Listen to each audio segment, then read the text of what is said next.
Recognize that tune, and you know it's time for Relics Radio. This is a family-friendly show, so the entire family can join us as we talk metal detecting and relic hunting. You can call into the show at 270-495-0315 or join in the chat and post any comments or questions you might have, and we'll get to as many of them as we can. You're listening to Relics Radio of Southern Kentucky and Middle Tennessee.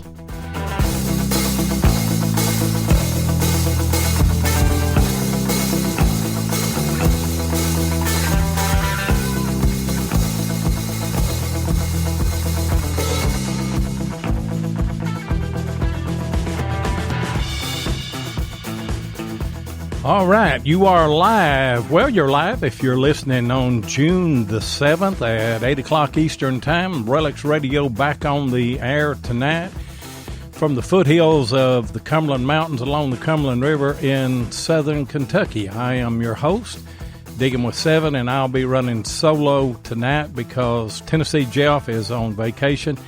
He thought that he would be back in time for the show, but you know, things don't always work out the way we want them to. So I will be running solo and doing some of the things that Jeff normally pays attention to all the chat.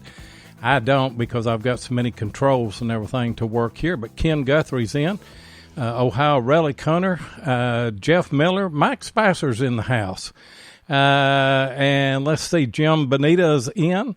And I'm going down the list. Larry Stevens, Woody Jones, Dave Miller, Bill Hayes, and looks like that's all that's in right now, but you guys have already got off to a good start. And we appreciate you being in, and as always, we appreciate our international listeners that normally listen to the archive, but we want you to know that we appreciate you guys as well. And Ken Guthrie said I need to dock Tennessee Jeff's pay. That's what I'm going to do. I'm going to dock his pay. But I've got a great guest in here tonight, Mike Speiser. Mike, are you there? I am here. Good deal. I've been so looking forward to this show and to get to know you and to get to talk to you. You and I have talked maybe a couple of times, talked to you the other day on the phone. Whenever I just sent you a message on Facebook whenever we attempted to book this show, and you weren't available at the time, and then you got back to me and said that you were, and I got excited over that. I really have been looking forward to having you on the show tonight, and I know our listeners are going to get a treat here tonight. But to start with, whenever I talked to you the other day, you were just coming out of the chiropractor's office. Is that correct? Oh, yes, yesterday, yes. I needed adjusted. Needed an adjustment. Well, did they get you adjusted? They did a fine job. For the first time in several months, my left arm did not go numb while I was sleeping, so that was a plus. Plus, I was able to sleep. Yeah, that's always a plus. My wife has a back problem, and that runs down into her leg. Evidently, has got a pinched nerve, and they've looked, and they don't think that they can do surgery and correct that. They're afraid actually that they might do more damage. But some nights she has an incredible hard time of getting to sleep. She said it's just like something's crawling in her leg, you know. And her toes will go to sleep. And so glad you got all that fixed out. Is that a metal detecting injury or something? No. It's just probably because I worked too hard. I know a couple of listeners probably going to laugh at that, but I worked too hard there. We'll just go with that. That works for me, I tell you. I tell you. And you're off up in Spalding, Ohio. Is that correct? Well, it was a Paulding without the S, but yes, Paulding. Okay, my bad. I've got it wrote down, Paulding, and then I said Spalding. I'm thinking about baseball and volleyball and basketball and every kind of other ball. Yep. That Spalding makes. Right. This is not really a sports town. So yeah. Where is Paulding at? It's located in Paulding County, which is the third county south of the Michigan state line, and it borders the Indiana state line. So it's up in the northwest corner of Ohio. Well, you're a fair distance then from me, but you're still in that Ohio wheaty country, ain't you? Yeah, I find a few of those now and then. And for our listeners that don't know the pun of what we're talking about, that's what everybody down here, and I guess everybody up there, calls large cents. Extremely hard for Ohio Wheaties. Extremely hard for us to find, but really not for y'all. I find a lot of Indian head pennies too, though. So. Well, there you go, Barb. We'll get her all riled up. Barb's not in yet. Chris Heimsoff has joined us, and also Jeff Ford I've seen, Gary Heckman, Paul Forsay. I'll try to go back and mention as many of those as I can. You picked up a permission at the doctor's office too, didn't you?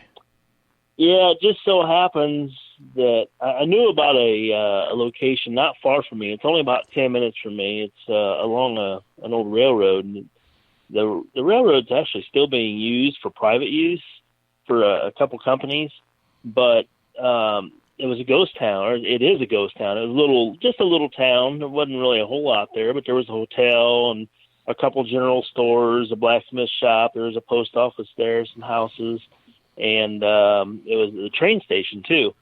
So anyway, I did not know, but my chiropractor's family owns that property, and he was telling me about it. And I said, well, who do I need to talk to about getting permission to metal detect there? And he says, me. So I was like, perfect.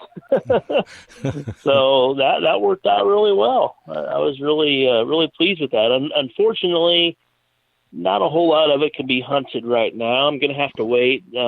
There's still one old house standing there. He said I can hunt the yard. That's actually where his father lives. But most everything else is in fields, and those are all planted. But then there's one little wooded area, but I won't even venture into the wooded area until, I don't know, probably late August, maybe September, when things start dying down a little bit. So it's going to be something in the back of my mind for a while. And you've had good luck, I noticed, at ghost towns, haven't you? There's I think 6 of them that I currently hunt in my area, and I've done pretty well over the last 30 years at those ghost town sites. This year, I hit a couple of them, but the one I found an artillery button, an 1821 to 1838 one-piece Eagle artillery button. And I was at that site last fall. I took Jeff Miller with me, and we both had been over that same exact spot pretty good. He used his CTX 3030, and I had my Deus. There's a couple other guys that hunt out there. I know the one uses a Whites. There's another guy in there with an AT Pro, and none of us picked it up, but I was able to find that thing with the Equinox, and I just could not believe that I pulled something like that out of there. But then another neat find from that area was just, probably a month ago, maybe not quite a month ago. I found a U.S. belt plate, Civil War belt plate, and that was actually in the field instead of the pasture side. And it was probably 13, 14 inches deep. They no longer plow it. It was well below the plow zone. That he just discs it and plants it. So the ground had green patina on it. The belt buckle came out looking really cool. So that was a big surprise when I found that. Last year I found a gold coin at a ghost town site. That was probably the second decent find from there. That was the first good find, I guess, great find. The first cool find was a half dime. I found that half dime probably, 30 yards from where I found the gold coin at. And then I also dug a counterfeit $50 from that same site. I've seen of those. I've seen every one of those finds that you're talking about, and that button is. I mean, you made my mouth water whenever I look at that. I'm a button man. I love finding buttons, and I love finding. That thing's gorgeous. It is gorgeous, and a one piece. And concave on the back. There was there's another button that I saw. I think it's a button. It had 1828 and a W in the middle. What is that button?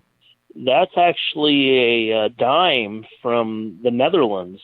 Oh. It's an 1828 Netherlands dime, and I found that at at a house site in a field also.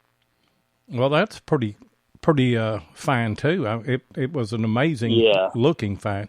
I thought that was. Oh yeah, that thing's in great condition. Yeah, I thought that was thought it was a button. Sure did. Well, no wonder you hunt ghost towns in. Goodness gracious, you have found you found a little bit of everything, haven't you? Yeah, that one that I found that artillery button at. See, that's part of it's field and part of it is cow pasture, and just like the ghost town I got permission for the other day, they all started right around 1850. And this railroad one, that one ran clear into 1905 until it started dying off. But it actually, one of the general stores was still being used until 1930. But these other towns that I hunt, most of those were done by 1880, 1890, right around in there. So I know everything I find there is going to be old. That's why I like to hunt those. But one of the other cool things I found at that site was a U.S. bit boss. Yeah, I've seen it. That was a neat find too, and I found that several years ago when I used to run a Whites. Yeah, and I think Butch Holcomb has never found a U.S. bit boss. That's kind of his white whale. I've only found one. And I've been with a guy that found one that was still on half the bit was there, just had one side, but it had the bit boss on it, and it was bent just a little bit. But I have been fortunate enough to find one. And you were talking about the Equinox is what that you would use to find that artillery button. Which one of the Equinox are you using, a 600 or 800? I'm using the 800. Are you? What's your impressions of that machine so far? I don't have any regrets of buying it. It's a really good machine. I'm still learning it. It's definitely different than my Deus that I run, but boy, it's an excellent machine, especially for the money. $800 or $900 or whatever they retail for. Hardly anybody buys them for that. Usually it's a little bit less, but you can't. I don't think you can beat that machine for the money. Well, now Tennessee Jeff and I, we bought the 600s, and we're not going to do any gold prospecting here, so we didn't need that feature. We're not going to slot our tones and everything like you can do on the 800 and also on the CTX. I had a CTX 3030, used it for a few years along with my other detectors, and I finally sold it. Missouri Mike bought that, and he's pleased with it. But me and Jeff got the 600s. We normally don't wear headphones, and so we didn't need the wireless headphone feature. And I'll just tell you, I am blown away by this machine. I'm hunting some sites that I have absolutely pounded with CTX and AT Pro and E-Track and other machines, and I'm pulling things that, pulling things with iron right on top of it, and you just hear just such a clear tone out of it. Yeah, I've noticed that, and that's one of the things I noticed with my Deus was, as well as they do in the iron, there's one ghost town that I hunt. I saw a little flat button laying on top of the ground. I ran my Deus over it, and it just absolutely would not pick that button up. I changed settings, would not pick it up. I changed programs, would not pick it up. I called my friend over. She checked it with hers. Hers wouldn't pick it up. She was running 9-inch coil. I was running 11. We tried anything we could think of, and it just would not pick that button up because there was so much iron in the ground below it and around it. It would not find it. So I'm wanting to go out there to that same area in that field, put a little button down and try, see if I can get my Deus to not find it and see if the Equinox will find it. But yeah, those Equinoxes, they seem to be doing pretty good. I don't know what Mine Lab did. I don't know if it's a multi-frequency or what, but it's a darn good machine. I think it's a multi-frequency. And Gary Heckman put in that you can get the wireless headphones for the 600, and get them at Walmart, $59. They are, really? And they are exactly the same. Heath Jones told me this. They're in the same box and everything from what you get from Mind Lab if you get the 800. So I'm not at all displeased that I got the Equinox. I just tell you, it's my go-to machine right now. The one thing I still prefer about the AT Pro, and I've got 2 AT Pros, and I'm not going to get rid of them. But one thing that I do prefer with the AT Pro is identifying the iron debris field. Mm-hmm. Because I can hear it so much more. Yeah.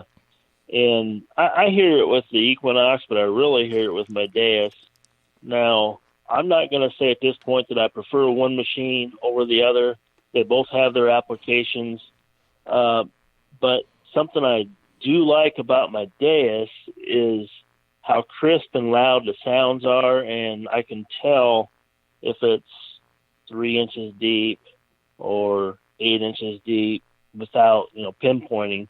Is where the Equinox, that thing, unless it gives you a double beat because it's right on the surface or just below, if it's 2 inches deep, it sounds exactly the same as it does 8 inches deep.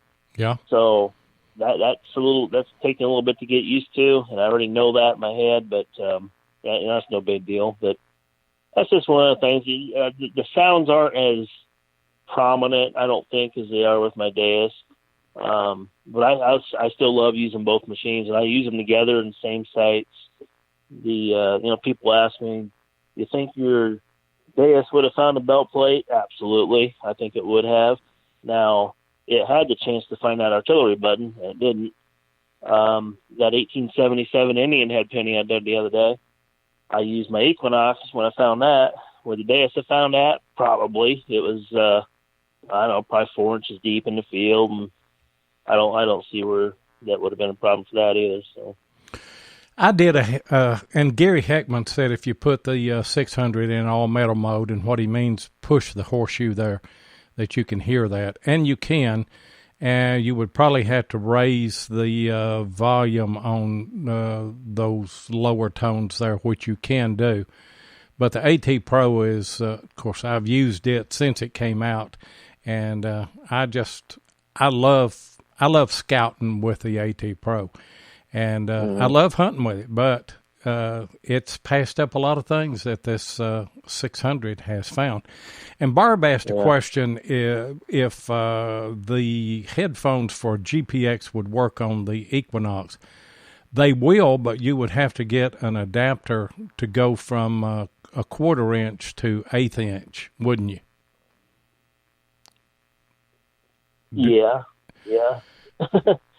Because the Equinox, go ahead. Those headphones have that little 1/8 inch jack that goes in the back, where the Mind Lab GPX has a 1/4 inch. So you just have to get a step down adapter for that and make it work. Right. So you kind of named through some detectors that you got. Which one did you start with? Oh my goodness. Well, I'm old, and I started 34 years ago. So I started out with a Bounty Hunter 840, just a simple little big rectangular box machine with a U-shaped handle, and I actually have one of those relics in one of my relic rooms. Got about 4 knobs on it. Took 2 9-volt batteries. That's what I started out with. That was when I was 14 years old.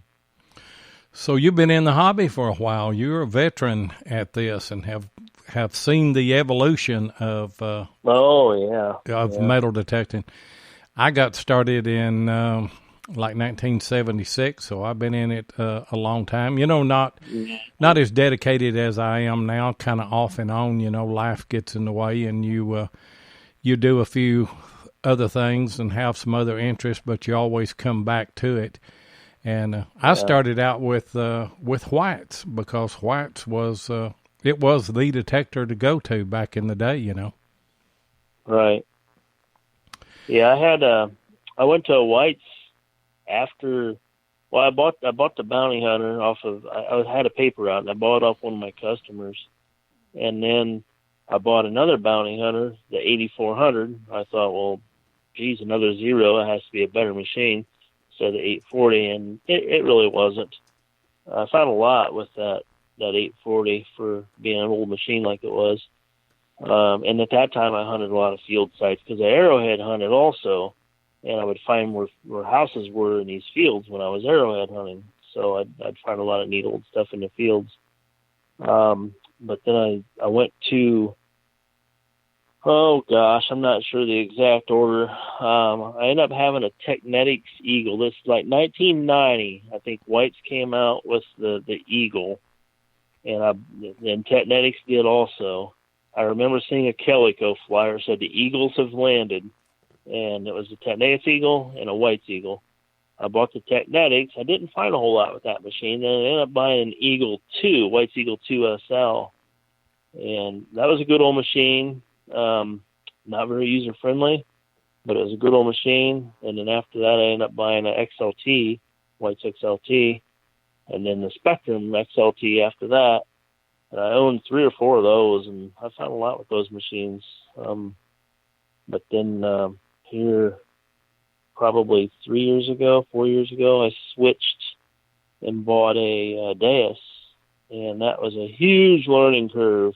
I was not prepared for that. It took forever to really learn that machine. It seemed like forever, probably 6 months to really get a handle around on that machine, playing with settings and trying them and liking them or disliking them and tweaking on those. And I have since created a pretty nice program that I use, and I've given to a few people, and they really like it too. So. Well, that's great. That's how I've evolved. We're coming up on a hard break here. I'm going to go ahead and put the call-in number here. When we come back from this commercial break, we'll take your calls.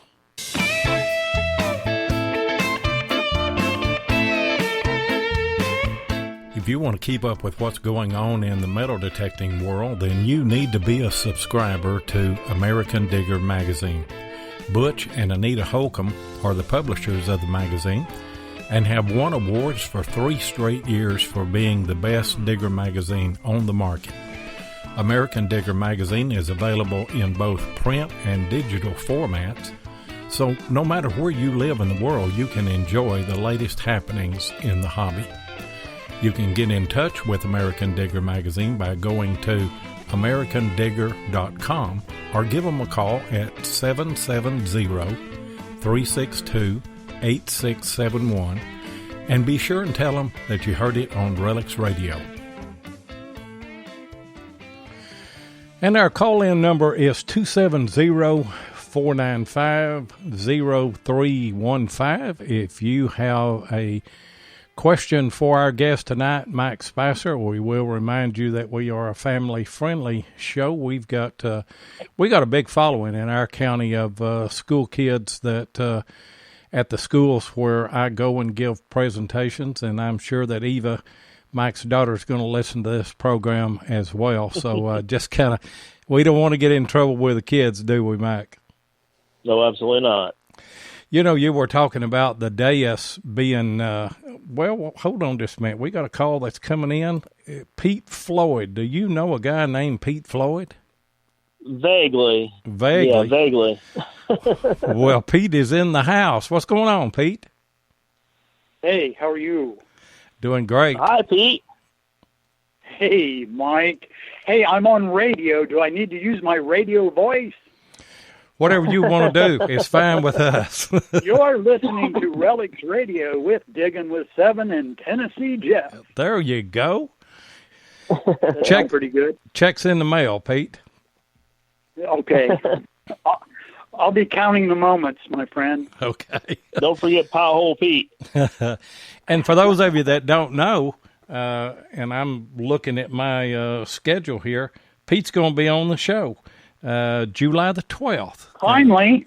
Yeah, finally. Yeah, I was in a training every Thursday night for 3 months. Yeah. So I just couldn't get on. Yeah, I had reached out to you to see if you could do the show, and you told me that you were tied up, and then sent me a message here a week or so ago. So we're looking forward to that. And yeah, I'm sure it'll be fun. I'm looking forward to it. Yeah. And I'm hoping that you spill the beans on Mike here. Tell us some stories on Mike Speiser. Well, we had an event, a group dig plan down here. We had a pasture to do. It was old.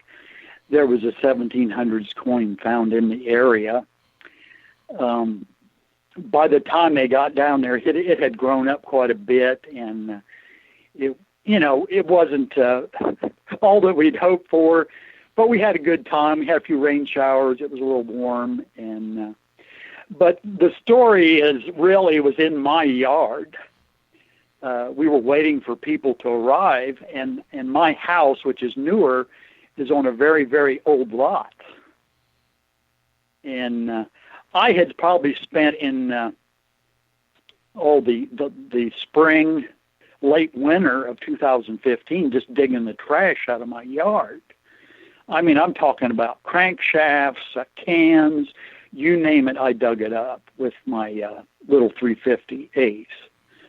And so, I pretty much had given up on my yard. And so, folks were arriving. Mike arrived, and I said, you guys are welcome to go ahead and detect around in my yard. Mike, and you finish the story. How long were you swinging your dais before you hit what you hit? And I know what you want to tell what it was that you hit. I think I was swinging it 5 minutes before I shut it off.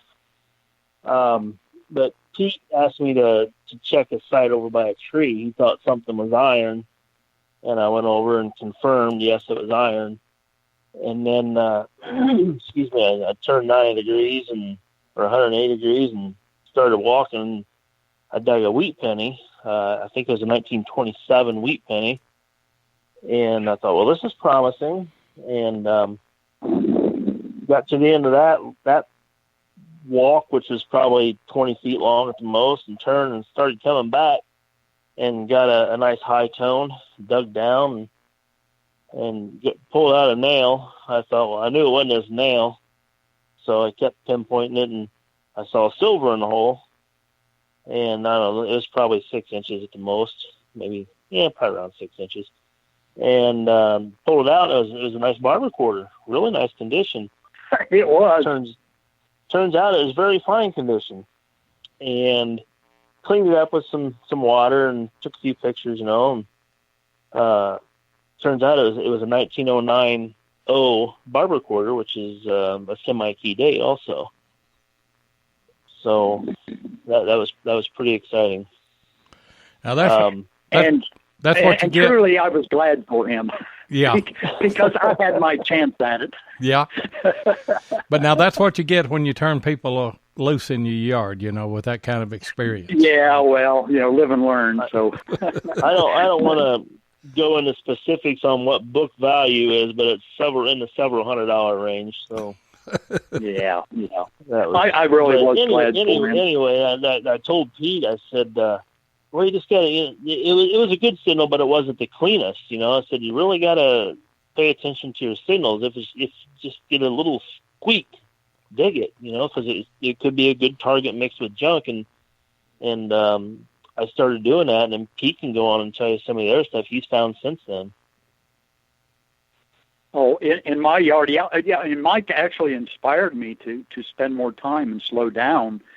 I was using the Pro, and I actually got a Standing Liberty, and a Buffalo, and a silver nickel. But I mean, it's still full of iron in places. The house was, I think they burned it down and then bulldozed it into the basement. I often tell myself if I was wealthy, I'd bring a backhoe in and dig that basement out. But I'm not wealthy, so I won't do that. I think, but there's still stuff there, and of course, I'm in the years where I'm a little more choosy about getting down there and digging, So, but it was a great experience. It really was. Some really great memories there. Yeah, that was fun. I'm thankful you invited us down. It was nice to meet you and become friends with you. Yeah. I try to keep up with what you post, and it's very amazing what you recover. And a lot of people can be inspired by what you do. I know, like I said, it served an inspiration for me. So just to really, and now I'm on the Max, and I'm not disappointed that I got it. I had thought about getting the Deus, but I was afraid of that learning curve, like you had mentioned. I was listening to the program earlier, and it just kind of scared me off a little bit. But I do pretty well with the Max. When you go over iron with that thing, the thing that I found with the difference between it and the Pro is that the Pro, for me, I just had more difficulty telling what was iron. With the Max, you really get that sound, that chattering sound. And I'll tell you this, I have dug 22 short empty shells, cartridges, out of iron infested with that, my Mac. So, I mean, I'm not at all disappointed. And, I dug a 3-cent nickel just across the road. There's an old farm over there, and a trime with it. And so, yeah, I'm not disappointed that I got it. I do find the Equinox alluring, and of course the price is a little more in my range than the Deus. So right, it's not out of the question that I might not I might not try the Equinox someday. But I guess I'm just afraid of the learning curve. So I'll give you a pointer on the Equinox. If you decide that you want to keep the cost down and buy the 600, it is a great machine. I'm not at all sorry that I got it and didn't get the 800. Of course, it depends on what kind of hunting that you're going to do. If you're going to go, well, I'm like Mike. I love to find the places that are long gone, and I spend a lot of time in those places. Yeah. Once I get them. And boy, they are tough. This log site we've had, it has really been tough. I mean, it stood till the 70s, and there's just all kinds of stuff. So, well, I don't want to take away from Mike's time, but Mike, so good to talk to you. And Seven, thanks for calling in. Yeah. Thanks for the call, Pete. And looking forward to having you on the show and being with you here in a few weeks. Yeah, and we'll be in touch, and of course I'll be on Drama in the Dirt, so try to get out there at least every week on that. So those are always fun to watch. Yeah, go ahead before you leave, Pete, and tell everybody what your YouTube channel is and your Facebook, so that they know where to go and find Pothole Pete.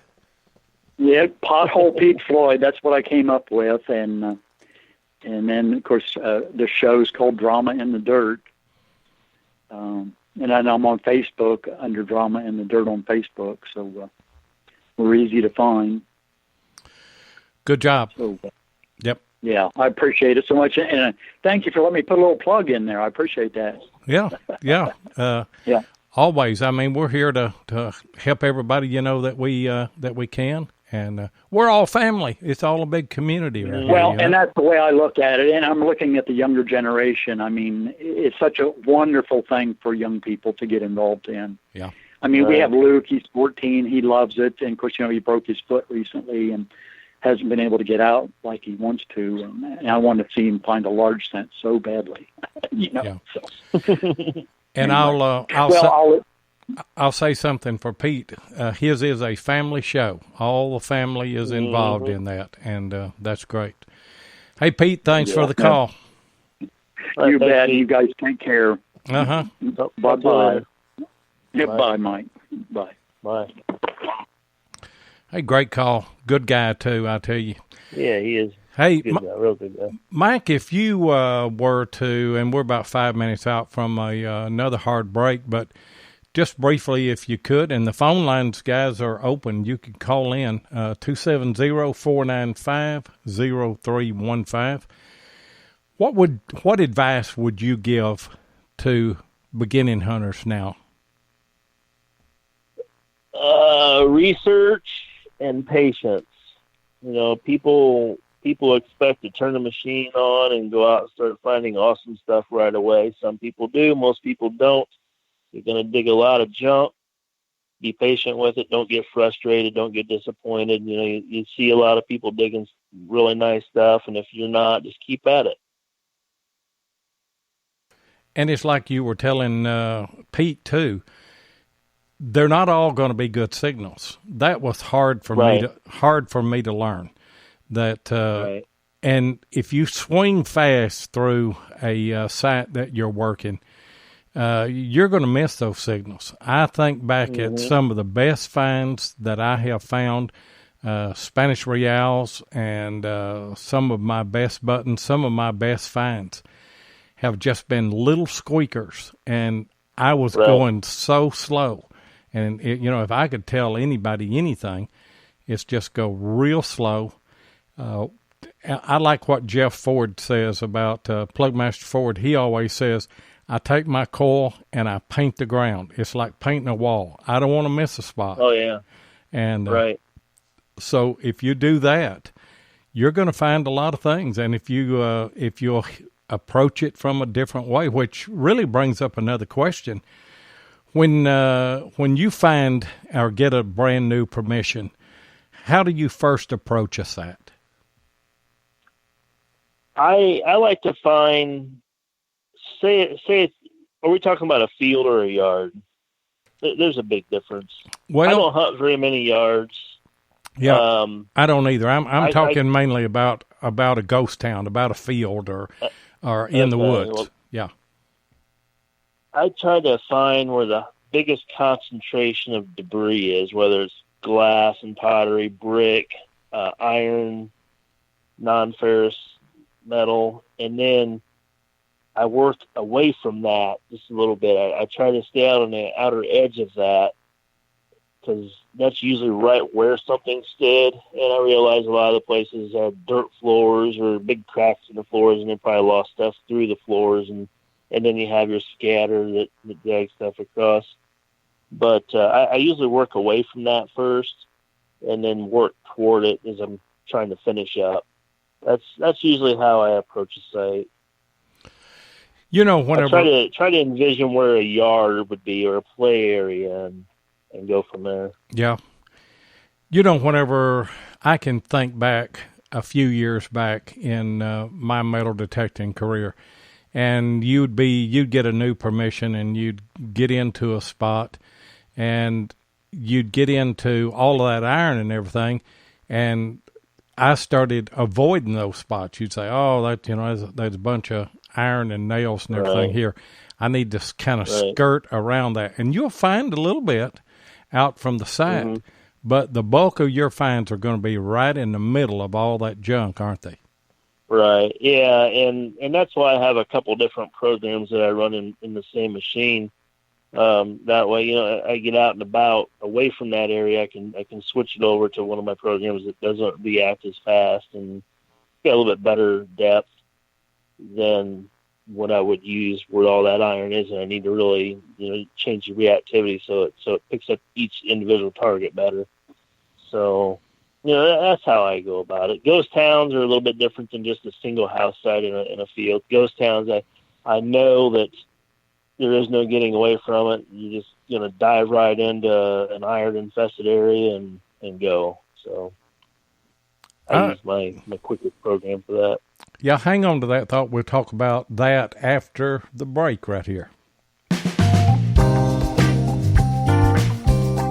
If your passion is metal detecting, then you know how much your success is based on the equipment you use. Let my buddy Tim Henderson of Murray Branch Outdoors in Murfreesboro, Tennessee, help you with that. Tim is an authorized dealer of Garrett, XP Deus, Tesoro, and macro detectors and supplies, and he is now an authorized dealer for Mine Lab.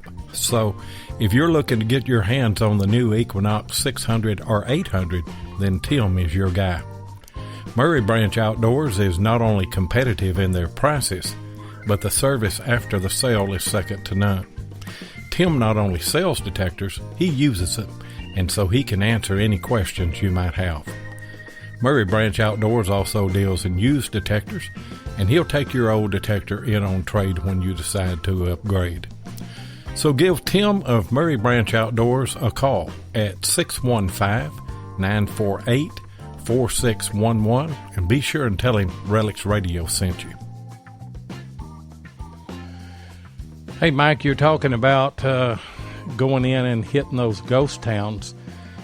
Some of our listeners may not know what a ghost town is. Explain that to them. Well, there's actually different categories of ghost towns. You have what a true ghost town was, a town that there's nothing there anymore. You have semi-ghost towns, which is a town that used to be pretty good size and now just may only be a few houses or something along that line. Another ghost town category is a paper town where it was just plotted, put on paper, and never really developed. The ghost towns I hunt are the semi-ghost towns and the true ghost towns where there's absolutely nothing standing anymore. What caused those towns to lose their occupation? What made them ghost towns? Different things? Well, in my area, in my area, this part of Ohio was settled kind of late, like 1840s, 1850s. And one of the biggest contributors to my county is the old canal system.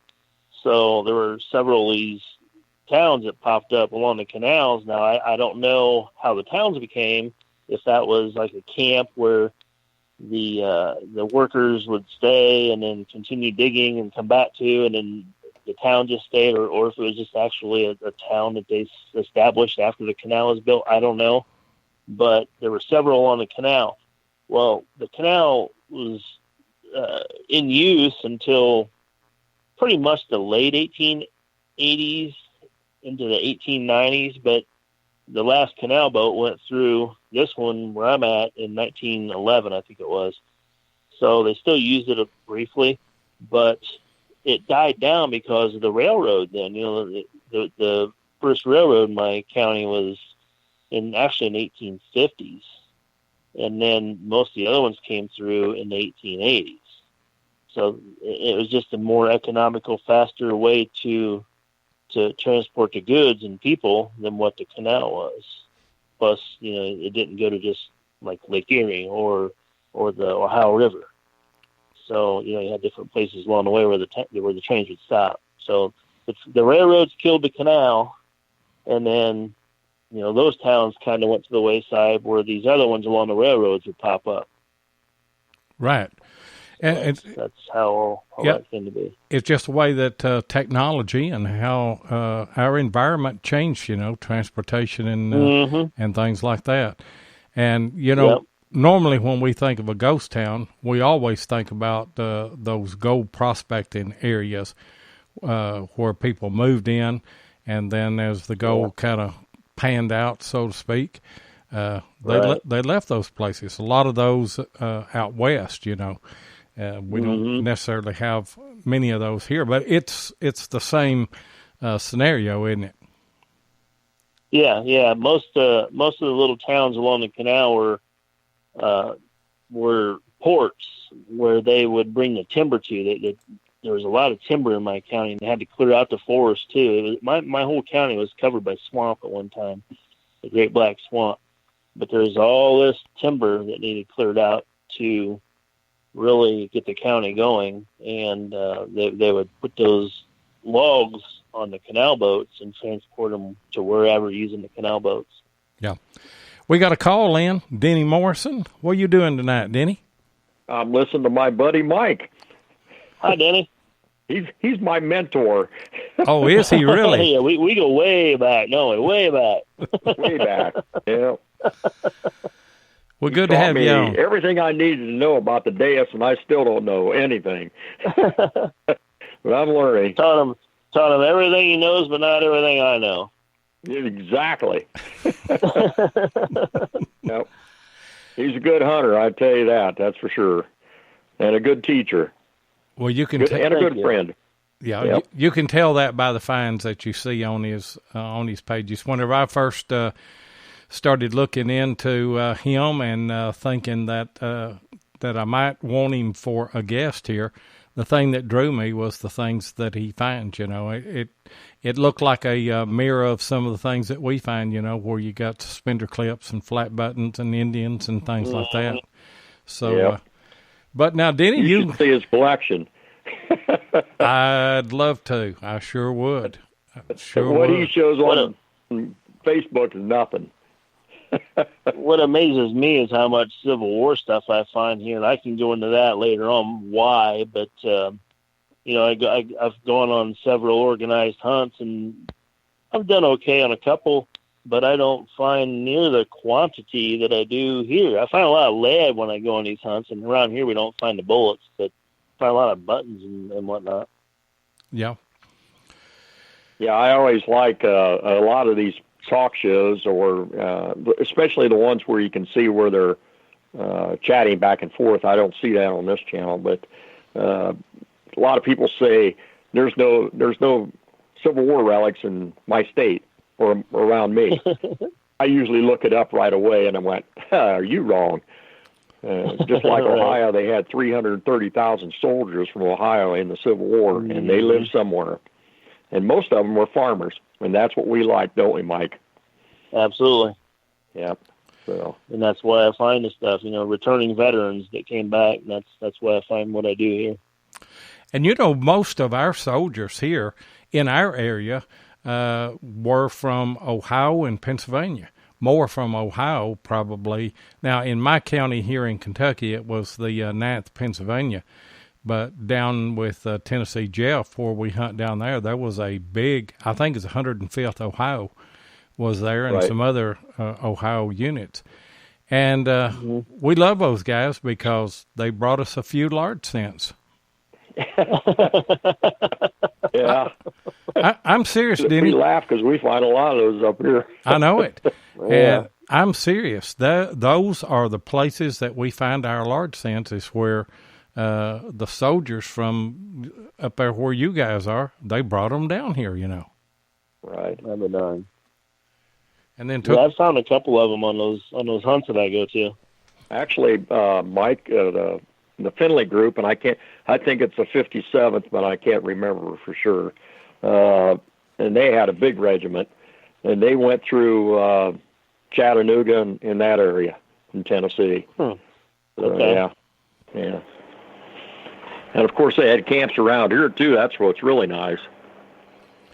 Yeah, and you know, they took those things back home with them, didn't they, Mike?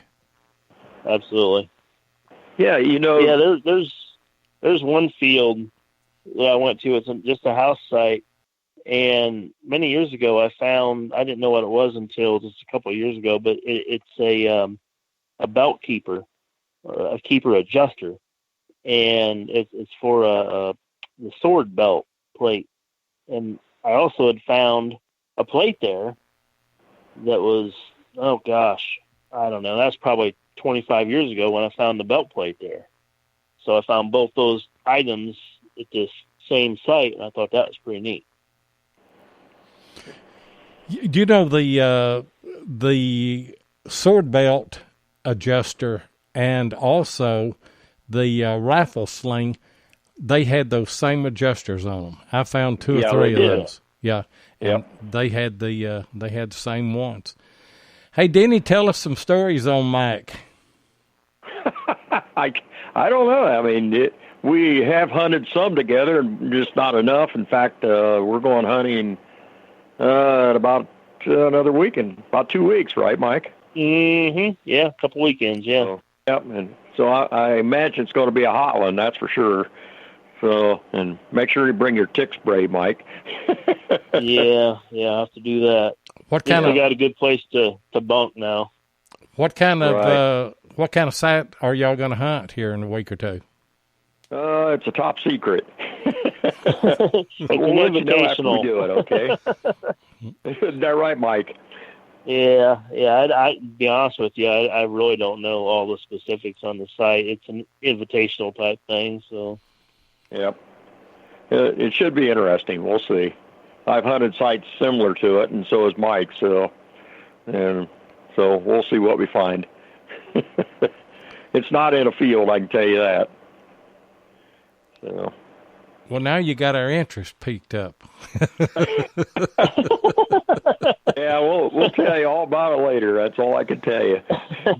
That's what we have to do. We had to get you guys back on, get you to call in or something other to a future show and tell us how it went and everything. Tell us what all you found. I'm Yep. thinking it's going to be a silver-infested site, but I've been wrong once or twice before in my life. So I really believe you're We'll see. right, Mike. I'm hoping. I mean, the site that I hunted like that, and I know you have. Mm-hmm. Buddy and I, we had a contest one day who could find the most silver $50, and all I could find was walking liberties. I think I had 5 or 6, and all he could find was Franklin's. I couldn't find a Franklin, and he couldn't find a Walker. Well, that had to have been disappointing. Jeez. Yeah, it was really bad. Yeah, Greatest thing. sound we like were a right. sound like a miserable hunt to me. I tell you. Well, the funny thing about that, we were hunting with Ace 250s, Ben, with a bigger coil, and that was a crazy place to hunt. Gee, man, Christmas. Yeah. I have to laugh. Sounds like it. A group came in from another state to hunt that site where my buddy and I hunted, and they found one dime, and they said, man, whoever hunted this place, there ain't nothing left.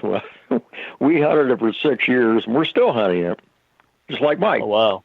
Yeah. So, but the finds are few and far between, but they're there. Oh, yeah. Thank goodness for freezing and thawing. That's all I got to say. Mm-hmm. It does move things, doesn't it? It sure does. Yeah. You get much? Well, you get some of that down your way. You Yeah, get a little of course, bit. in Kentucky. Yeah, a little bit. We had a couple of cold snaps this winter, and Right. it'll move things. It'll move brass more than it will anything. I have found some eagle buttons right on top of the ground, I'll be darned. and I know that's what's moved them. Found a few flat buttons, that way as well, but the Civil War eagle cuff buttons seem like that they really move up whenever you have some hard freezes and things. Right. Have you Wow. ever found any OVMs? No, I haven't either, but it'd be nice. Yeah, cool. Well, I'll let you guys talk. I'm just butting in here. Oh, thanks, Denny. Good Yeah. talking to you. we appreciate the call, Denny. And I'll be talking to you very soon, Mike. Yeah, we want to Absolutely. update on that hunt. Okay. Tell you about it later. We just can't right now. It's we're been sworn to secrecy. I understand. All right, buddy. Good. It's a good program. I missed you guys down in Virginia. I'm sorry.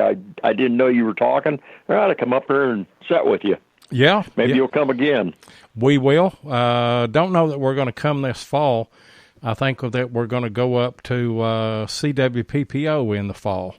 So Okay. if you're off up that way, we're going to be live at trying to work it out at the Chattanooga show that American Digger's putting on July the 28th and 29th. Yeah. We're going I to know do Butch wanted me to come down there for that, but I don't know if I'm going to be able to make it. But it'd be neat. yeah. Well, They've we're got gonna hot- we're gonna do live shows down there, and I'm gonna take all of my stuff and engineer for all 3 shows: American Digger, History Seekers and Relics Radio. And okay. It's going to it'd be a great time. So if you can come down that way, well, you ought to. Nothing definite on that, but that's what we're talking about. And Alrighty. But good call. Good to hear from you, Denny. All right. Talk to you guys later. Bye now. Okay. All right. Take care, Denny. Yep. And we will tell you that the phone lines are still open. 270-495-0315 if somebody wants to help me and put that in the chat. Mike, a couple of things that I wanted to ask. In your opinion, what is the greatest thing that you've ever found?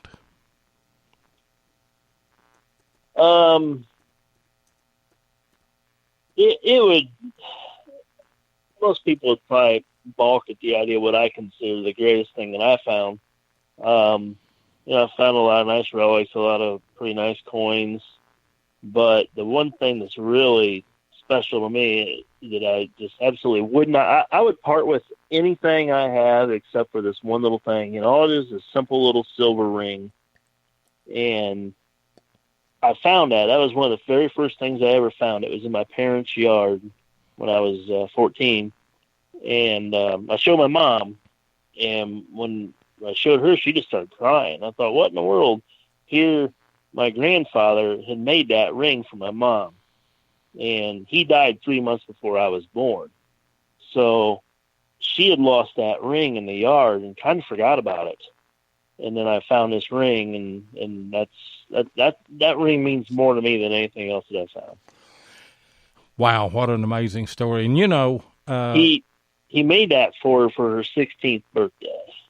Wow, some of the greatest finds that top our list. If you'll notice, and I ask this question from a lot of people, and a whole lot of times it is something that is really, really personal, like that, and what an amazing find, and to give that back to her, and I can imagine that she would cry because it was just something really special, wasn't it? Yeah, it was just a little silver coin that it was made out of a ring. It's perfectly round except for on top. It's got a flat spot, and you can't see any of the reeded edge or anything on it. So I don't know exactly what his process was in making the ring, but that's all it was. Just a little ring made out of a coin. Well, that's what Nick Haas just asked. Was it a coin ring? So evidently, yes, it was. Yeah, it wasn't a spoon type where they spoon over the edges and draw out the middle. It wasn't that kind. So, but no, other things that I have found that are pretty notable. I've got 4 U.S. belt plates, 3 breastplates, a couple sword plate. I got 1 sword plate, 1 officer's buckle. As far as Civil War relics goes, crotal bells. I've got upwards of 70 crotal bells, I suppose. Those are always fun to find. I don't know. I just got so much. See, that's something else that we don't have. We don't have any crotal bells. Never found a crotal bell. Never have. Well, a lot of people call them sleigh bells, and that's for a reason, because most of the time they were draped over the horses as they pulled their sleighs in the wintertime. So that's pretty much why you find them in the northern states.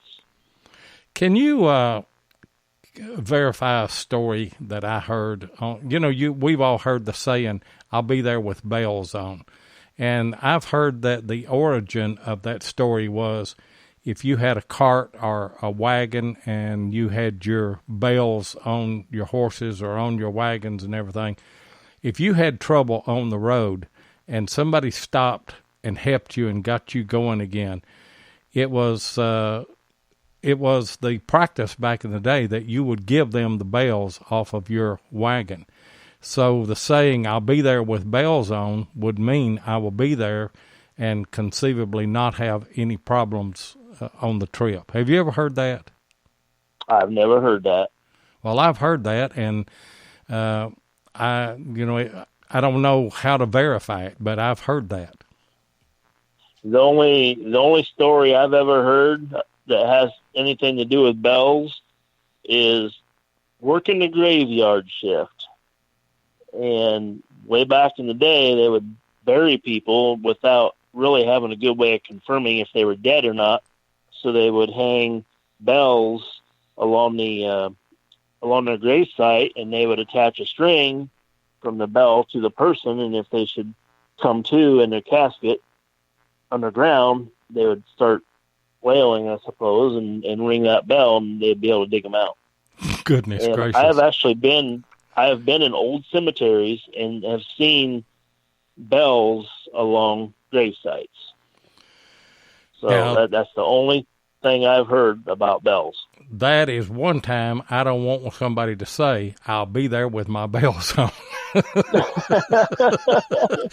where working the graveyard. That's right. Where working the graveyard shift come in, because people would have to sit there 24 hours a day and listen for bells. At night, yep. And listen for bells. Oh, man. Right. I tell you what, a cruel trick to play back in the day, and I'm sure that it was probably done, would be some young kids, some teenagers or things, get some bells and walk up in a graveyard, and I can just imagine. Chris Heimsoff, he's in the chat, and he said that he heard the same story that I did about bells, but I hadn't heard that about. And Matt Purdue said that would be referring to a dead ringer. Yeah. But yeah, we don't find any crotal bells here. Got another call coming in. I have to kind of watch this other computer. Got Jeff Miller calling in. Just hang up on that one. You don't want that call. Just hang up? Okay. Hey, Jeff, are you there? Mr. Roy, how are you? Oh, I'm doing great. Good show tonight.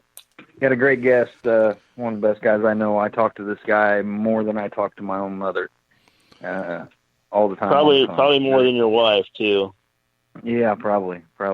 Awesome guy. But I called in just to say hey, and also wanted to stir the pot a little bit before you close the show.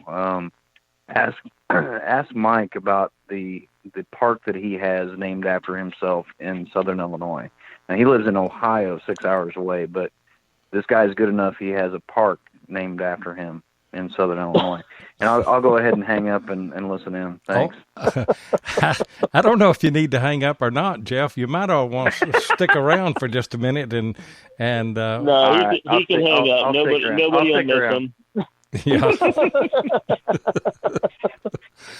So we want to know. All right. We want to know about the park then.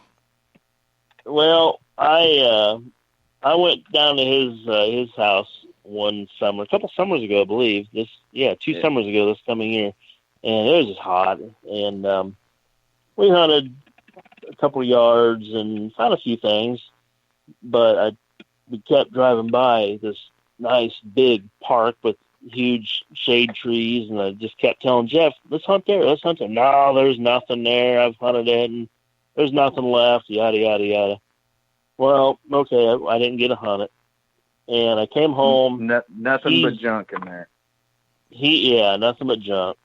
He's apparently bored one day or something, goes up to the park and starts finding seeded coins and barber coins and 2-cent pieces and silver thimbles. Silver thimbles. So he named this park Speiser Silver Park. And I've cussed him several times because of it. You know, I'm not good enough to take there, but I'm good enough to point out places for you to hunt. I had just got the CTX with the big coil on it. I got that big, huge monster coil, and I'm like, well, there's so much junk up here, which totally made no sense, but there's so much junk up here. Maybe good stuff is deep. I'll take this. This is supposed to be deep. I'll take it up here. And just like using a new machine, you don't know what you're doing, so you tend to dig more things. You're digging anything.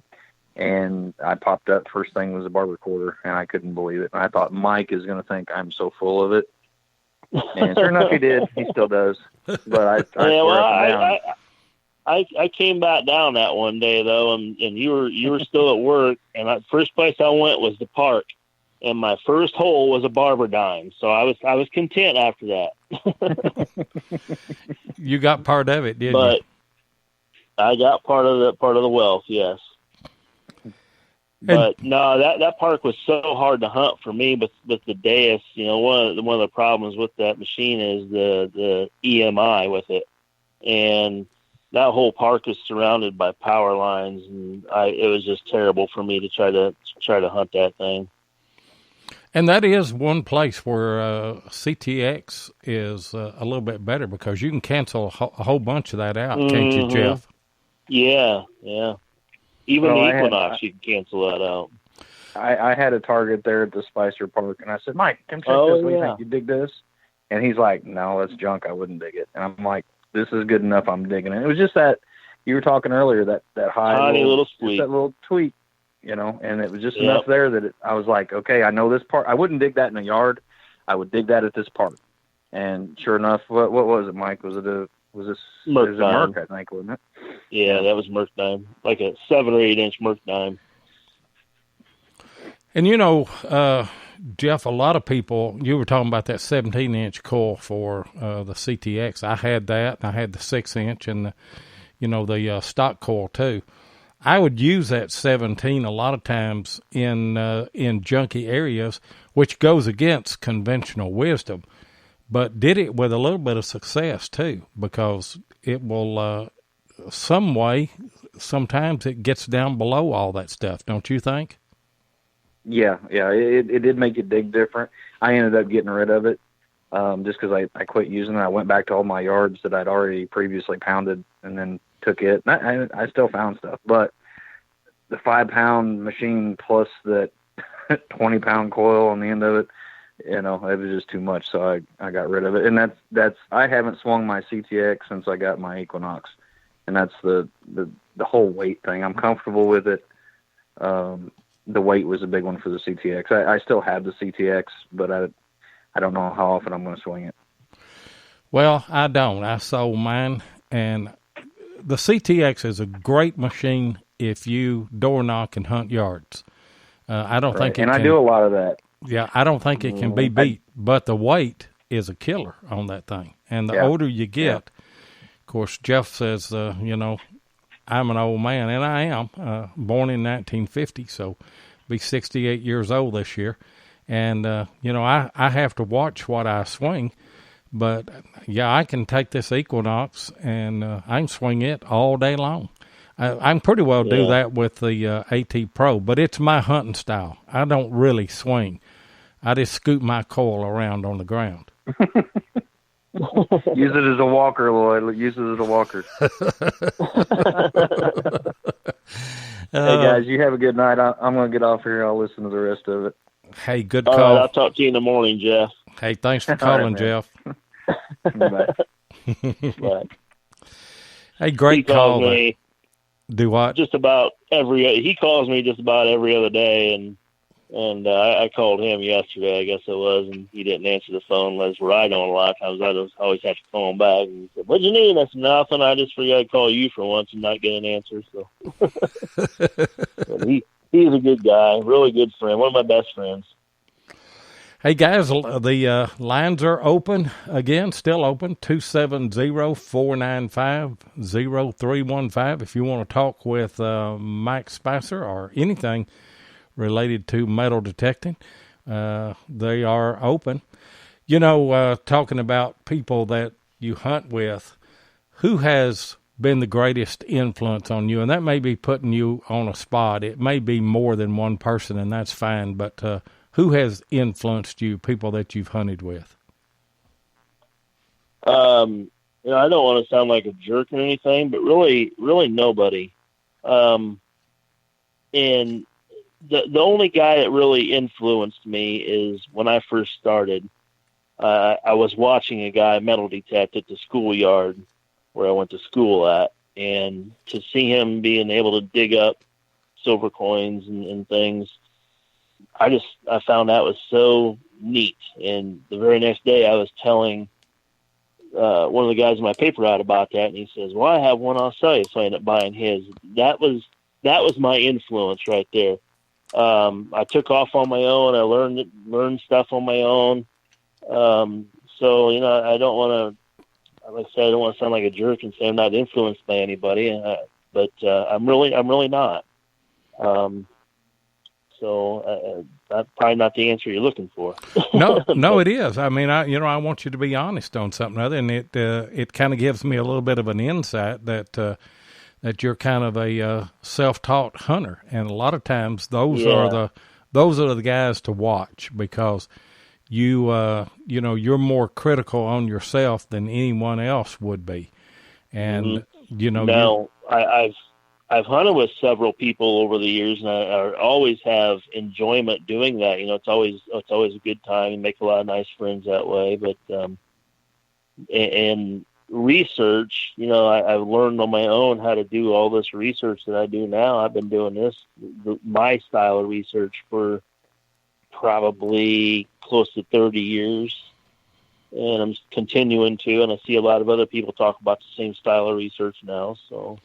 Well, that's pretty neat. That was something that I wanted to get to, and to tell you the truth, looking at your Facebook and all of your finds, you've got a background there that's real interesting, and I think that it kind of maybe plays into some of your research. Am I right?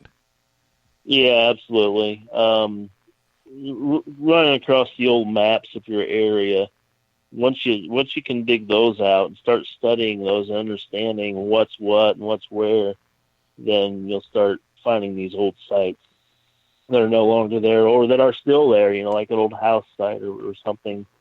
That's really key. I use a lot of maps that I actually got in the libraries, and I'm seeing online. Most of the maps that I have are not online. I'm seeing some different ones online, but most of the ones I have I had to get them from the libraries in the local history section. So, not everything's digitized these days.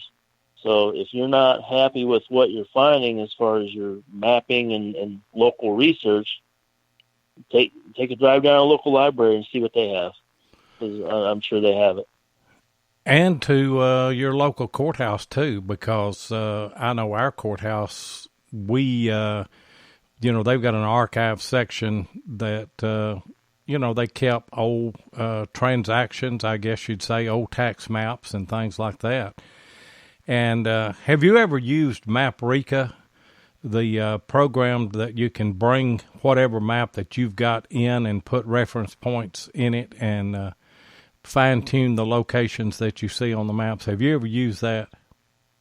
Yes, I have every township for 2 counties in Maprika that I use a lot. That is a great program, because one thing that I use is USGS topographical maps, and you're able to find where the old house sites were. And our earliest one here in Monroe County, Kentucky, is 1929. And you say, well, that's not real old. It's not, but one out of every 10 of those 1929 houses that were there, and then our next USGS map is 1939, and so I'm particularly interested in those houses I see on the 29 map, but I don't see on the 39, which suggests to me that they are much older than 1929. And we found probably 4 or 5 colonial house sites by doing that. There was a nice. Yeah, there was a turn-of-the-century house built on top of it. As you get the jar lids and all that junk out, you'll find an occasional flat button, and then you'll start finding the reals and things like that a little bit deeper. So, research is the key. My map for my county, the oldest detailed map I can find is 1892, and I don't consider that old compared to the county to the north of me. I have 1866, I have 1876 also, or 78, and I have an 1890. The county to the east of me, I have 1880. The county to the south of me is 1886. Indiana, I see a lot of them over in Indiana. They're in the 1860s. So, 1892 isn't all that old to me either. But like you were saying, a lot of these houses were there well before that. But, my area really wasn't settled real well until 1850s is really when people started piling in here. There was a few in the 40s and 30s, but they were sparse.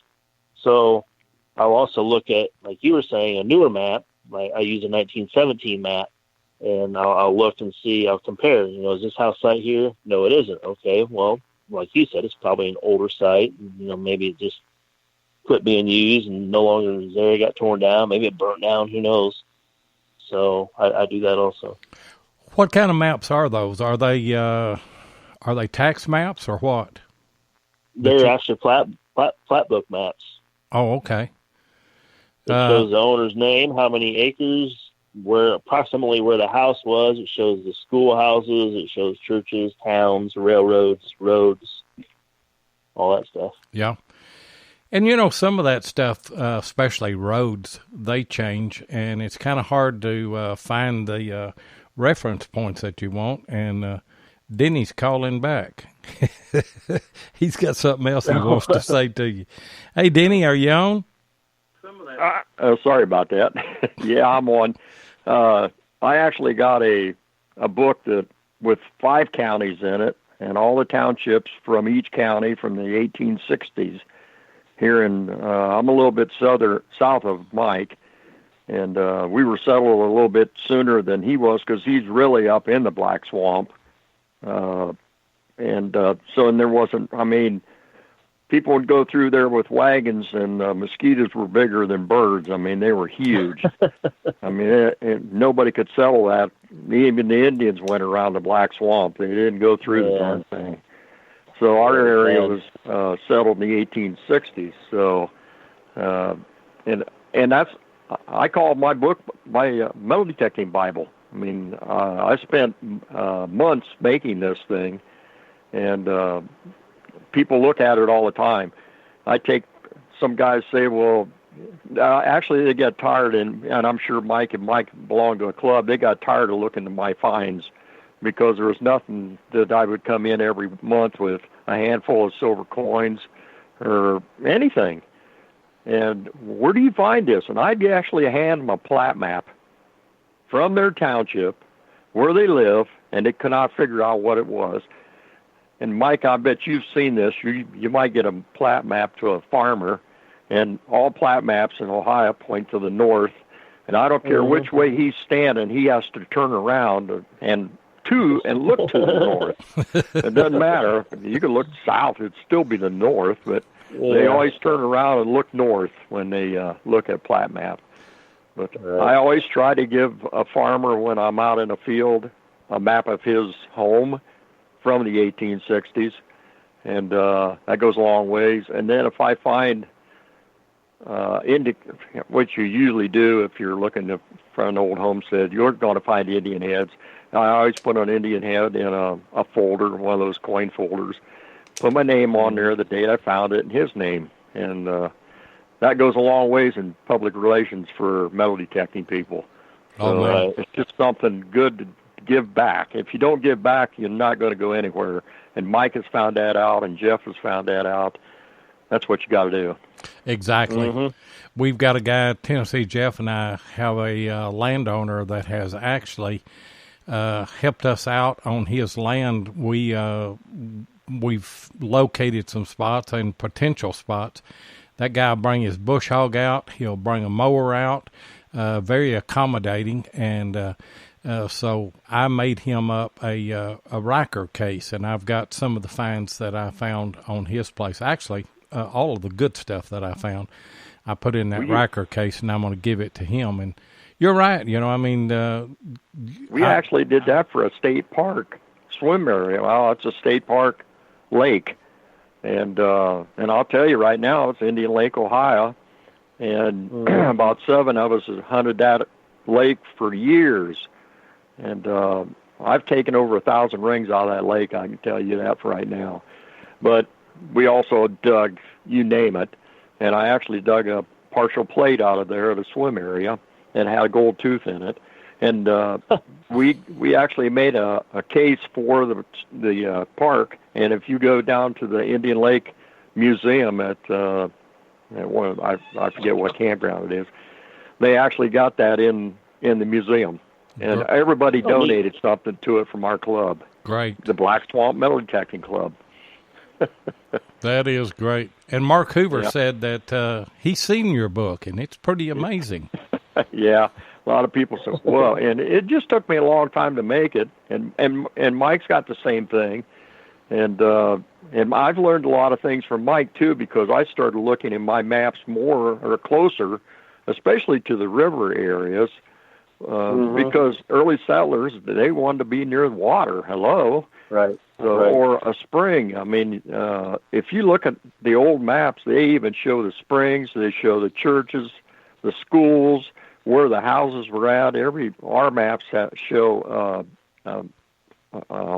trees, and orchards look like dots, and that's an apple orchard, and that's where a farm is usually at. And the nice thing about it, you can be looking at those maps and went, wait a minute, there's no road there, but there was a road back in the 1800s. Mm-hmm. So that's what you wanted. And then you start asking a farmer, if you done anything weird out in the middle of this field, I show a road out there and several homes, and we dig up flagstone all the time out there, and bones and all kinds of things. That's what I'm looking for, and bottles. Heck yeah. And you bring up a good point, too, because all of our old sites are along the river, Cumberland River, in our area here. Sure. And one of the first things that I asked every landowner that I get a permission, I said, can you tell me where all the springs are on your place? And almost every one of those, there's a colonial site close to it somewhere. May not be right at the spring, but it's close. You bring that up. One time I showed a farmer his property, and I said, well, here's a spring. And he said, that's a spring? I always wondered why that area was so wet. It is still wet. It's a spring. Yeah. I never knew that was a spring. I'm on a landowner right now hunting, and I've got an old map of the place, and I've map Rika all the old house sites, and he'll drive by. I'm just hunting early in the morning now, but him or one of his workers will drive by, and he said, are you telling me there was a house right there? And I said, yeah, back in the day there was. How do you know? And I'll show him some Indians or something other that I found there, or flat buttons. I said, there was a house. He said, I want you to map all that out for me whenever you get done, and show me where all these places were. They just, they don't know. They hadn't been on that land. It wasn't in their family. And so it's something new. If the people camp there, the Indians camp there. That's the one we want to think. I mean, you're out in that field and you're finding arrowheads, plus the stones and from the house. The Indians camped there long before white man camped there. Mm-hmm. So, a lot of relics. And I'd say all three of us have done this. You're on one of those old sites. You're near the river. You're near a spring. You get a signal and you dig it, and inadvertently you dig an arrowhead. We've all done it, haven't we? Yep. I did that the first time last year. Oh, really? Yeah. I dug out an arrowhead last year. It was a button. I can't remember if it was a flat button or an eagle button. I found both those that day. I remember that.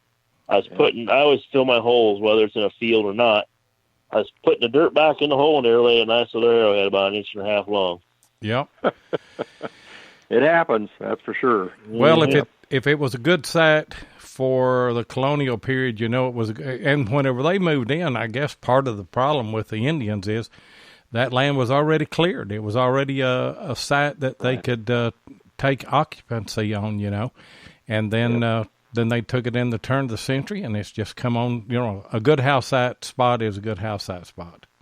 I know you guys don't. Well, you probably do, maybe down in Kentucky.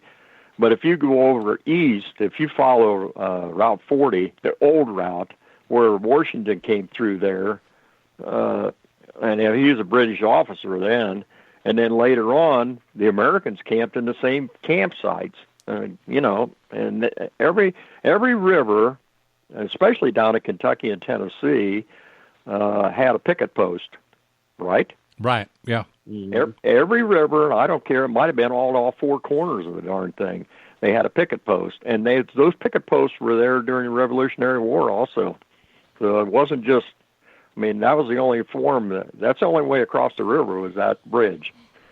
So they definitely had picket posts there, and a lot of guys don't understand that. Buddy, if I was down in Kentucky and Tennessee, I'd be around every river getting permission to hunt those places. That's where we spend 95% of our time is along, and the Cumberland River is the major river that runs through right here. And we spend 95% of our time around the river. Sure do. Have you ever been to Young's Creek, Kentucky?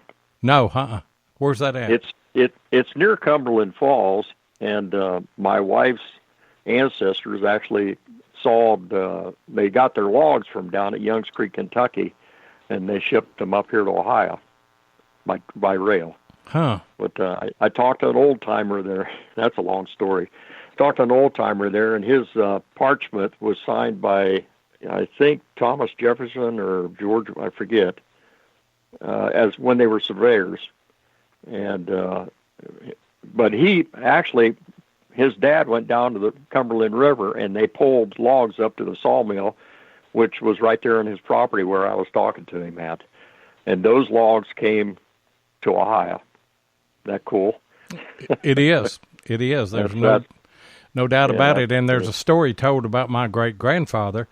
He used to be in the logging business, and what they would do is they would tie all those logs together and put them in the Cumberland River, and they would ferry those logs on the river to the Mississippi and then all the way down to Louisiana. And the story is told that he rode a haul of logs down the Cumberland into the Mississippi, down to New Orleans, and then walked back. And they said when he got back, he passed my granddad and one of my older uncles in the field, and they said that this man came. He had a big, long beard, and said they didn't recognize him. He said, "Hello, fellas," and just walked on by. And said my uncle asked my granddad, said, Daddy said, "Who is that man?" He said, "I don't know. I've never seen that man." And he said, we stopped and watched and said he walked right into our house and said we throwed everything down and ran down there to the house real quick. And there he was sitting in a rocking chair just laughing. He'd been gone so long they didn't recognize him. Oh, my gosh. That's a good story. Well, now I know I got to get off here because Mark says, "Mike, Denny took over the show." I better get off here. Yeah, I've had a lot after 36 years of hunting, and Mike's actually been hunting longer than I have. So I've been at pick up a lot of 34 years. stories. What's that? I've been doing it 34 years. Oh, okay. Yeah. So you pick up a lot of knowledge on the way. Too bad I didn't have all this knowledge when I was in school and didn't even like history. That's what I say. If I had been metal detecting back then, I'd have been a better student. I would have too, no doubt. Yeah. Hey, we all appreciate. Right, I got to really get off here. Mike, you take over. I just wanted to call in about the flat maps. They are a godsend to anybody at Metal Detects.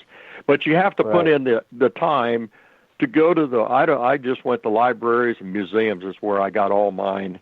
And and of course I pick up whenever I do a lot of metal detecting talks, and the towns that I do or the counties that I do talks, I pick up their book. That's another thing. If you can find a book in these different counties, and they used to talk to the old timers where the old one-room schoolhouses are at. That's mainly what I hunt, and old churches that are tore down. But you can find those. You're in money. You're in silver in large sense. So that all started from the United States government in 1776. There'll be a schoolhouse in every section of every county and every township in Section 16. There'll be a schoolhouse north, south, east, and west every 2 miles. That's in the United States government. That's the way it was stated. You know what I see right here, Mike? I see a show with Denny Morrison. Denny, our next. I got to get out of here. Our next open date is July 19th, and I'm going to put you down for July 19th if you don't have a problem with that. We'll see. Okay. Mark Hoover is my booking agent, so you get with Mark and let him. I'm serious. Mark's booking a lot of shows for us. But, yeah, July 19th is our next open date. Would love to have you. And 2 great calls tonight. Yeah. Mike, get back on here. I got to get out of here. All right. Sorry, I Good took up talking to you, so much Denny. of your time. Yep. I'll be talking to you soon, buddy. All righty. Good night. Great guy. All right. Great calls Yeah, that he has. He's a wealth of information. And, Right. you know, it's not that he took over the show. He's a good friend of yours. Contributing. Contributing to the show.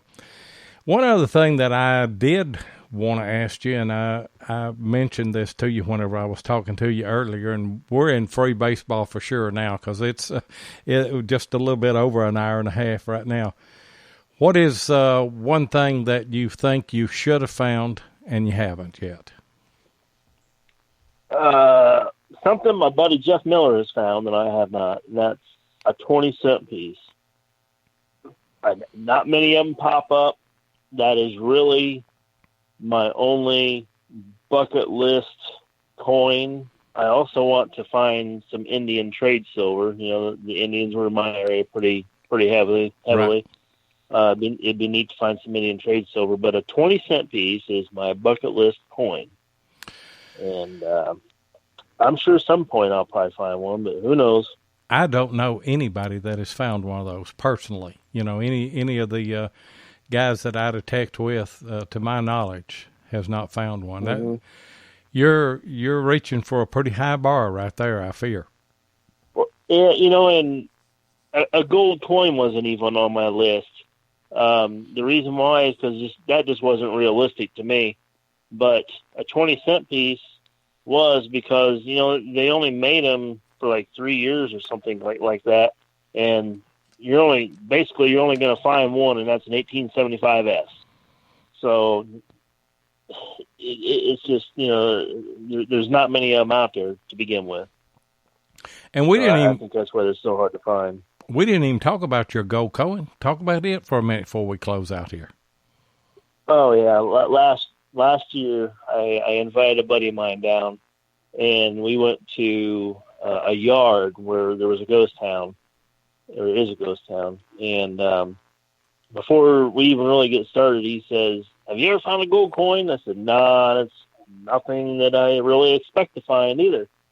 So we're hunting around in the yard. Got a couple Indian head pennies, and I go out into the area where the school sat at that site, where I had dug a half dime, an 1850 half dime, just a couple weeks before, and right behind where the hill was, where the school was, is a field. And I was just barely in the field, and I got a signal I thought was a shotgun shell. So I'm expecting to find the shotgun shell, and I dig it out, and I take a little clump of dirt off, and I saw a gold coin staring at me, and I could tell it's $2.50 gold piece just by the size of it. And I just I was speechless. I tried hollering for my buddy, and I really couldn't talk. He didn't hear me, and finally I got his attention and waved him over, and he videoed it. And yeah, that was pretty neat that day to find that and have somebody to share that moment with me. Yeah. A good friend of we left. Go ahead. We left there and happened to come across the street tear out, and we started hunting that, and I found a gold ring and about 10 Indian head pennies, and I think I found a silver dime or two that day, and he got some silver quarters. It was just a good day all around for us. Good friend of ours out of Virginia, Matt Howe, his channel is called Gone Digging. I met him in the spring of this year at DIV. Great guy. And, you know, he was, we did a live show there in Culpeper, and he came on and was with us there. Butch Holcomb and Barb was on the show. But anyway, we talked quite a bit at that hunt and have stayed in touch since. and I got a notification that he had gone live on Facebook, and he had found a $5 gold coin, and he was shaking. He couldn't hardly talk. I mean, he was just turning circles in the field, and his good buddy Ross was doing all the videoing and everything. And I've never found one. I don't know that I'll ever find one, but that's what I love about this hobby. You get a signal, you mentally think, I think that this is what this is going to be, but you never know, do you? Nope, you just never know. All right, like I said, I was expecting to find a big brown or greenish colored shotgun shell, and instead I see gold. It was 1853, so it dated right there to the time period the town was there. And then the other day I found my second 1877 Indian head penny. It was the first coin I found out in the field that day. And my eyes are just terrible. I need my glasses to see things. I thought I saw a 7, but I couldn't tell if it was a third digit or the fourth. Turns out it was both. But I just threw the thing in my pocket and kept on hunting. Found 2 or 3 other ones. And finally, I called it a day and came home. It was kind of hot. I got to cleaning that thing up. I was like, oh my gosh. I got goosebumps, and I just couldn't believe I found another one. I thought, wow, that's crazy. And for those of you that don't know, that is the hardest Indian to find, isn't it? Yeah, probably. 1909S is a pretty tough one, too, and I have not found one of those. But, yeah, 1877 is a tough one. I don't have one of those. I do have a first-year fatty, and I like it. Yeah. And I've got a flying eagle, so I like those. Hey, Mike, great to have you on tonight. Great show. Great participation. We had great calls and everything. Tell everybody how they can get in touch with you as far as your Facebook or YouTube or what have you. Well, I'm not on YouTube. I just don't take the time to video. But Facebook, just Mike Speiser, just look me up on Facebook. We got a lot of mutual friends, probably. But I sure appreciate you having me on the show, and it was good. I'm glad you had a good turnout. Yeah, it's been my pleasure to be with you, and sorry that Jeff didn't make it back tonight. I know that he would love to talk with you, and I can't wait to meet you in person. Hopefully get to hunt with you in the future. I think we do a lot of the same kind of hunting. Yeah, I would love to meet you at some point. That'd be pretty fun. We're going to come up to... I met Butch Holcomb last year. That was pretty neat. Yeah, he's a big deal. In fact, I turned him and Denny on to that street tear out. Butch goes down there and finds a seated dime and a gold class ring. Oh, great. Yeah. So that was pretty neat. Well, I appreciate you being on the show tonight, and Godspeed. Thanks for having me. And you've got an open invitation to come down here to Kentucky. We're going to come to CWPPO in the fall. Don't know when that is yet. Sam Waters hadn't released anything on the date or anything, but hoping to get up there unless we have some kind of conflict. So maybe in the future we'll get together and get to meet. All right. That sounds great. Appreciate it. Okay. I'll let you go then, and appreciate you being on the show. We appreciate everybody that joined us here tonight, and let me remind you that this next week we've got another Canadian guest. We've got Liz. You know her as Diggin' Canuck, and that's on June the 14th. That's this next Thursday night at 8 o'clock Eastern, and Tennessee Jeff will be back. And also want to remind you to hit the like button. We appreciate everybody, all of our supporters, all of our listeners, whether you're in the States or Canada or overseas or whatever country that you're listening from. I want to plug the other shows before I close as well. Check out Josh Kimmel and Beyond Sight and Sound. They're on Sunday and Wednesday nights at 8 o'clock Eastern. American Digger Relic Roundup is on Monday night at 9 o'clock Eastern. All Metal Mode is on Monday night at 8 o'clock Eastern. History Seekers is on Tuesday night at 9 o'clock Eastern, and then Hardcore Metal Detecting is on Thursday night and Saturday night at 8 p.m. Eastern. And obviously, Relics Radio is on every Thursday night at 8 o'clock Eastern. And we will see you next Thursday.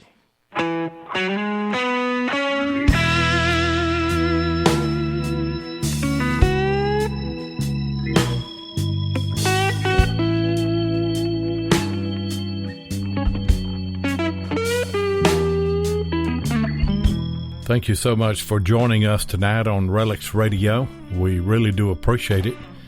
Be sure and join us live each Thursday night at 7 o'clock Central Time, 8 o'clock Eastern here on Spreaker. Or you can catch the archive show at Relics Radio on Spreaker, iHeartRadio, or iTunes. Please take a minute and hit the like button and be sure and follow us so that you'll get notifications of all of our upcoming broadcasts. You can also find us on YouTube at Digging with Seven or Tennessee Jeff, or you can check us out on our Relics Radio Facebook page. If you'd like to get in touch with us, then send an email to diggingwith7@gmail.com. We'd love to hear from you. We hope you'll join us next Thursday night, and until then, get out there and dig some history.